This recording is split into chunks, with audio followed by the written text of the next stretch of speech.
உங்க பர்சன் உங்களை பத்தி என்ன நினைக்கிறாங்க பார்த்துடலாமா? எஸ், ஒரு கலெக்டிவ் ரீடிங் பார்த்துடலாம். உங்க பர்சன் உங்களை பத்தி என்ன நினைக்கிறாங்க கமெண்ட் செக்ஷன்ல உங்க பர்சனோட இனிஷியலும் உங்களோட இனிஷியலும் டைப் பண்ணிடுங்க. உங்க பர்சன் இந்த ரிலேஷன்ஷிப்ல ஏதோ ஒரு விஷயத்த முடியுமா, கோபம் முடியுமா, கோபமா இருக்கிற சூழ்நிலை எங்க ரிலேஷன்ஷிப்ல ஓவர் ஆகிடணும். This is the current feeling towards. அவங்க உங்ககிட்ட இருந்து இல்லை மேம் என்கிட்ட அவங்க தான் கோபமாக இருக்காங்கன்னா அவங்க கோபமாக இருக்கிறதுக்கு ஃபஸ்ட்டு காரணம் என்ன, எதுக்காக சண்டை போட்டோன்னே மறந்துருச்சு மேம், அவ்வளோ நாள் நோ கான்டாக்ட் போயிடுச்சு, யார் மேலே கோபம், யார் இந்த நோ கான்டாக்டுக்காக ரீசன், இதெல்லாம் மறந்துடுச்சு. ஆனால் சண்டை அடுத்த சண்டைன்னு போயிட்டு இருக்கு. அதனால அதெல்லாம் கணக்கு தெரியல அப்படின்னும் பொழுது நீங்க கோவப்படுத்தினது தான் அவங்க மூவ் ஆன் ஆனதுக்கான ரீசனா இருக்கிறது.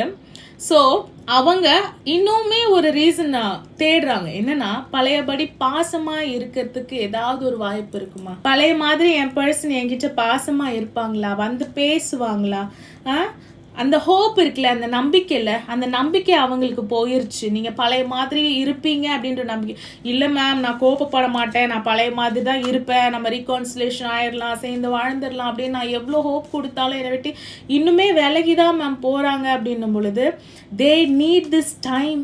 தேர் இஸ் அ ரீயூனியன். கமெண்ட் செக்ஷனில் ரீயூனியன் அப்படின்னு டைப் பண்ணுங்க. when you stop being very rude. எனக்கு தெரிஞ்சு மேஸ்குலின் எனர்ஜி ரூடாக இருக்கிற மாதிரி இருக்கிறது. ஓமேகா லவர்ஸ் கார்டே வந்திருக்காங்க. ஸோ உங்கள் பர்சன் என்னதான் நீங்கள் ஹர்ட் பண்ணி அந்த ஃபெமினைன் எனர்ஜி அமிச்சாலும் that feminine energy is going to come towards you with all love. ஓகேங்களா? எல்லா அன்புடனும் உங்களை நோக்கி வரப்போகிறாங்க. நீங்கள் ஆனால் இதே ஸ்டேஜில் நின்றுட்டுருப்பேன், நான் அந்த பாஸ்டையே தான் பேசிகிட்டு இருப்பேன், நான் திருப்ப டாமினேட்டிவாக தான் இருப்பேன், ஆனாலும் என் பர்சன் எல்லாத்தையும் மறந்துட்டு வந்துடணும் அப்படின்னா இது நியாயமான கோரிக்கையா, இது நியாயமான விஷயமா, இதுக்கு பிரபஞ்சம் சப்போர்ட் பண்ணுமா இல்லை கடவுள் தான் சப்போர்ட் பண்ணுமா? இல்லைங்களா? பிரபஞ்சம் அப்படின்னும் பொழுது சன் கார்டே வந்திருக்காங்க, சூரியன். ஸோ இந்த ரிலேஷன்ஷிப் டாக்ஸிக்காக இருக்குது. அவங்க இந்த ரிலேஷன்ஷிப் மேலே இருக்கிற நம்பிக்கையே இழந்துட்டாங்க. நான் கோபப்பட்டது நியாயம்தான் மேம், மூன்றாவது நபரால் தான் நான் கோபப்பட்டேன். எஸ், அவங்க மேலே அநியாயம் இருக்குதான். But how long? If you don't want them, அவங்க வேண்டாம் அப்படின்னா நம்ம சண்டை போட்டுகிட்டே இருக்கலாம், பண்ண தப்பு பற்றி பழசை பற்றி பேசிகிட்டே இருக்கலாம். இஃப் யூ வாண்ட் தெம், அந்த தப்பை பற்றியே பேசி என்ன கிடைக்க போகுது? இன்னுமே நோ கான்டாக்ட் தான் ஆக போகுது. ரீயூனியன் இருக்கா உங்கள் ரிலேஷன்ஷிப்பில் அப்படின்னா டெஃபினட்டாக ரீயூனியன் இஸ் தேர்.